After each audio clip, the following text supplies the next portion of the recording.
in her case, you've taught her that nothing short of fussing at you will get your attention. And then you blame her. So now it's time for retraining. Remember I told you relationships are discipline? Yeah. You need to discipline yourself. Here's my advice. Discipline yourself to make your phone always there for at least 3 weeks. Just 3 weeks. Can you do that for 3 weeks? You might live with her the rest of your life. Trust me, it'll be worth your time. Okay. You charge it. It doesn't matter. Battery, extra battery, whatever you got to do. Because you need to teach her that you mean what you say. She doesn't believe you mean what you say. True. Right? So you got to teach her that when you call me, if that's what you want her to do, I will answer every time. If you're in class, you call her immediately when you leave class. You answer every time. Because right now, she's nothing to believe in, nothing to trust. Wow. So you answer every time. And what will happen is eventually, like my niece, it won't take that long. It won't take a couple weeks. Trust me. She'll learn that all I have to do is call loyalty. Right? You don't have to be fussing. And if she fusses at you, don't listen to the fussing.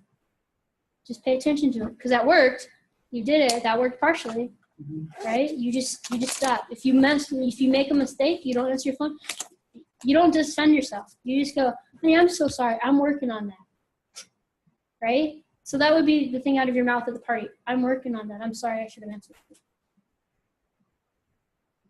The reason why this is so important, because she needs to learn you mean what you say. So if you mean what you say about the phone, it will translate to you mean what you say when you get what time you'll be home. You mean what you say in other areas. And what you're going to find is she'll call you, but you better mean what you say, which is when she calls you, stop what you're doing. Right? That's a big time. Stop what I'm doing.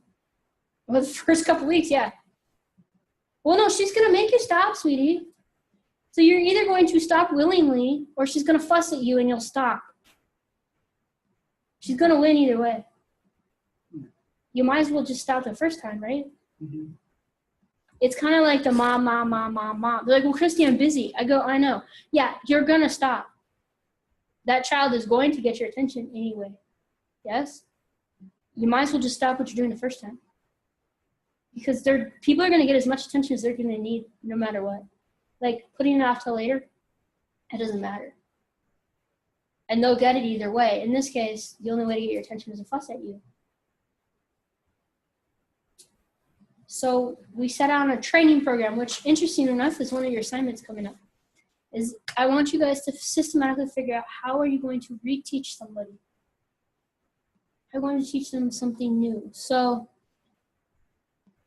in the case of your son, you said you wanted to teach him to talk to you more, right? Mm-hmm. How are you going to do it? By getting his attention. Okay. How are you going to do it? By telling him to come here, call him his name, tell him to come here, and sit him down and tell him, let's talk. Yeah. And it's going to be awkward at first. Right? Mm-hmm. It'll get less awkward though. Even if you just do that for a few days.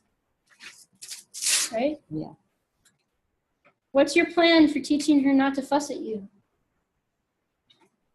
Let's do the opposite of fussing. I have to teach her to tell her that she can only get my attention through fussing. Well, you already taught her that. Right. You tell her she gives her attention to fussing. Well, that's what I said now. You said how I have to teach her again. Yeah, you got to teach her something else. Something Yeah, different. something That's why I different. say I'll do the opposite of what I taught her. Right. So I'll start by, giving her that attention. Mm-hmm. Then, call her name. Then, tell her those things that I want her to do. Start with what I want. And I try to make her understand the reason to do what I want. Then No reason. You don't tell her the reason why I want? No. Because most of the time we present that reason as though we're trying to argue with people. Right? Then I'll start by my own by self-examining myself. I stop those things. Just as you told me, I should make sure I answer her calls. Yeah, you don't necessarily need to stop stuff. You need to start stuff. Right? You need to start answering the calls. Mm-hmm. You need to pick something. Now, I don't do calls. So I had to teach people. I don't do phone. I don't like phone. So I had to teach people in my life how to get my attention a different way. So you got to pick what works for you, and then stick to it. For me, calling me would not be the way to get my attention. So then I have to communicate that to people, and I've had to communicate that to my friends. Is okay, this is not how you get my attention. Send me an email, I'll call you back. Again, I'm not a calling person. So you got to teach people what it is you do want. Because right now, this is really effective for her. She even got Chinese. I'd fuss at you too. There's something you can do. Can you teach somebody? Yeah. This I have often in teaching somebody. I will want to let you know what I love and what I stick by. That is, I will tell you what I like and what I do. What I want you to do to me, and that's what exactly I will do for you. So this often, this what I, as I teach people, if I tell you I want this or I like this, I make sure I stick to it. Gradually, once you make error in doing it, I will let you know that. Okay. Inconsistent parenting is the single worst parenting you can do. You're better off not parenting. Because exactly like what than inconsistent. Whatever you say, you should make sure you mean that. Right.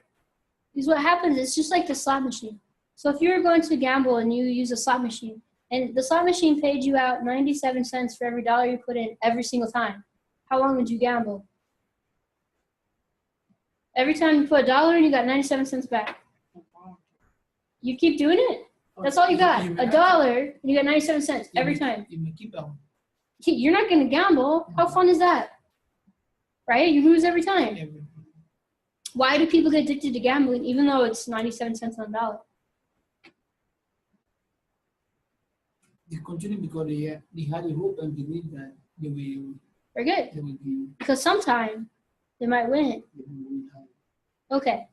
Why is inconsistent parenting so terrible? Consistent. Inconsistent. Just because being irregular will tell the child that you are not responsible. Because whatever you're telling them not to do, tomorrow you yourself is doing the same thing. Yeah. And, even if they're having to do it, you didn't feel hurt. What you're telling them to do, you should know that you are hurting. So with Micah, if the whining works one day, just one day, will you try it every day? Yep. Why? Yeah, it's fun. I might get a win with Christy today. It's like the slot machine, right? I might lose, but I also might win. So if he thinks that he might win, he'll keep playing the slot machine. If Lawyer Peter's girlfriend thinks, you got to respond that way every time. If she thinks that she might win and get Chinese and pampering, what's she going to do every weekend? She's going to keep at it because it's like the slot machine. It's almost like playing the odds, the game. It's fun. Yeah. The most useful thing you can do is be incredibly consistent. So then people learn to trust you at your word. By the time I give you that look and I say, yeah, I'm done, does everybody in my life take me seriously? Dead seriously. Why do they take me dead seriously? Yeah. Well, it's not necessarily that look. Because, well, people can have that look, but it won't mean anything. They know me. I've taught them that by the time I get to that point, I will always do what I say I'm going to do. No ifs, ands, or buts. I will always do that. If I say that Micah has to do something, even if I made a mistake, like it was too hard, I will still help him through it. Like there was one time where I tried to get him to build a model, and I underestimated the fact that this model would be miserably difficult to build virtually. I totally underestimated how difficult it would be to teach him how to do this, like on Skype. And he got frustrated and upset, and I can't do it. Can I let him quit? No. No. Why can't I let him quit? Right.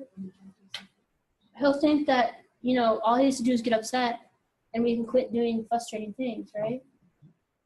And that's the last thing I need to teach him. Like, I had to make him finish it. It was terrible. And it was totally my fault, but I had to work him through it because I have, for him in particular, he needs to understand that if something becomes too frustrating, he can't give up because he just gives up. That's what he's done his whole life. If something becomes too hard, he just gives up. So he needs to know that I will never let him give up. He got that message clearly. And it wasn't even discipline. It was more, I don't want to teach him that we can just say things are too hard. We got to keep trying. In Sid's case, I talked about being late. Would I really leave her if she was late for work?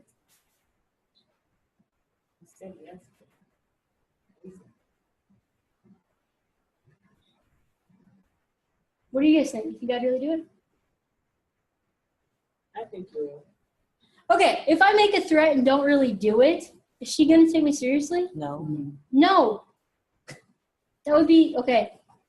You're setting yourself up. Don't say it unless you mean it. She's a grown adult with a credit card. If I don't take her to work, what's a grown adult with a credit card going to do? Call a cab. She's going to cost her $25. Is there any reason in the world I can't leave her there?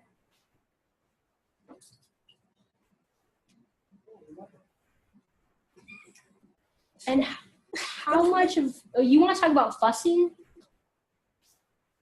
We're going to have issues if I'm late for work. What does that do with love? Is her taking a cab mean I don't love her? No. No, it just means you weren't ready. I have to go. Take a cab. What does that have to do with love?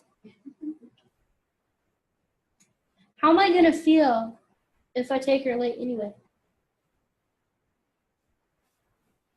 Angry and used. And it's a 10-minute ride to work. What is she going to hear about the whole way? How she wasn't ready. How you're late. Which is a more loving act? Leaving her. Right. Saying, I'm sorry, man, I got to go. I got to go. Do you have your credit card? I got to go. How many times have I done that? Down there.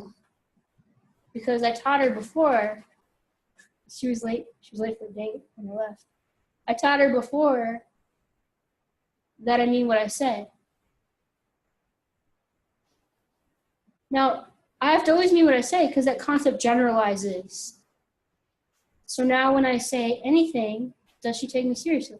Yes. Right. When I say I'm not going to do something, she realizes that means I'm not going to do something. Here's the sucky or great thing, depending on how you look at it. My family picked up very quickly on how to do this to me. So people always say, well, Chrissy, isn't that manipulative? Well, kind of. What manipulation means is to bend or shape, right? Do we shape people's behavior no matter what? Do we teach people these things no matter what? Mm-hmm. Yeah. Whether you do it on purpose or not, you're still teaching her to fuss at you. Mm-hmm. Whereas I'm telling you to teach her something else. So what I want for you guys to do is do it on purpose. But either way, you're manipulating people's behavior by your sheer existence, right? You're teaching them one way or the other. So I want you to do it on purpose. But you also have to understand that you can't actually change anybody's behavior. Whose behavior do you change? And if my own behavior changes, do yours or your behavior change? Yes.